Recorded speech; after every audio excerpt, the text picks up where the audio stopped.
أعوذ بالله من الشيطان الرجيم.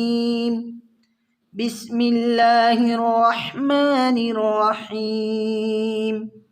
يا معشر الجن والإنس ألم يأتكم رسل منكم يقصون عليكم آياتي وينذرونكم لقاء يومكم هذا. قالوا شهدنا على أنفسنا وغرتهم الحياة الدنيا وشهدوا على أنفسهم أنهم كانوا كافرين. ذلك أن لم يكن ربك مهلك القرى بظلم وأهلها غافلون.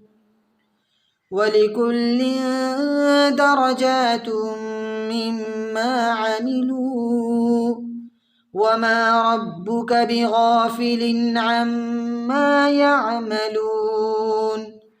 وربك الغني ذو الرحمة إن يشأ يذهبكم ويستخلف من بعدكم ما يشاء كما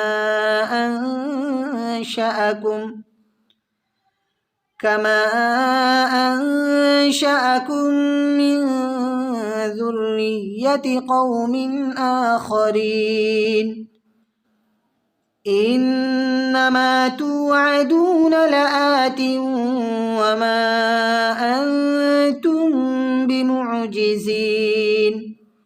قل يا قوم اعملوا على مكانتكم إني عامل فسوف تعلمون من تكون له عاقبة الدار إنه لا يفلح الظالمون.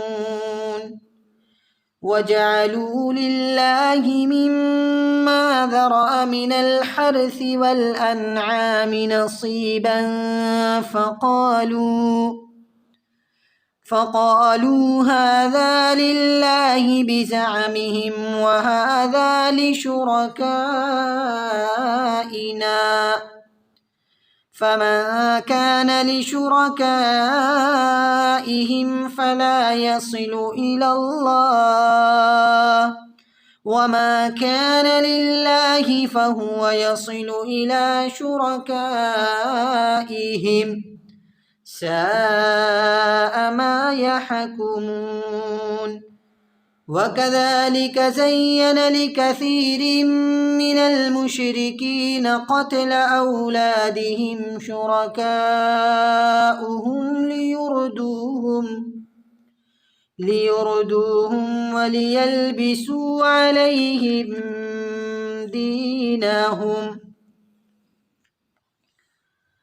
ولو شاء الله ما فعلوه فذرهم وما يفترون.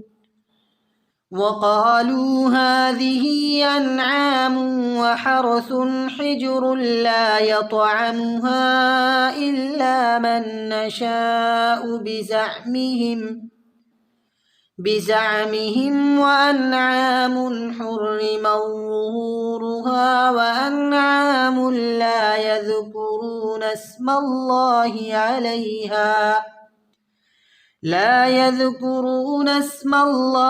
عليها افتراء عليه سيجزيهم بما كانوا يفترون. وقالوا ما في بطون هذه الأنعام خالصة لذكورنا ومحرم على أزواجنا وإن يكن ميتة فهم فيه شركاء سيجزيهم وصفهم إنه حكيم عليم قد خسر الذين قتلوا أولادهم سفها بغير علم وحرموا ما رزقهم الله افتراء على الله قد ضلوا وما كانوا مهتدين صدق الله العظيم।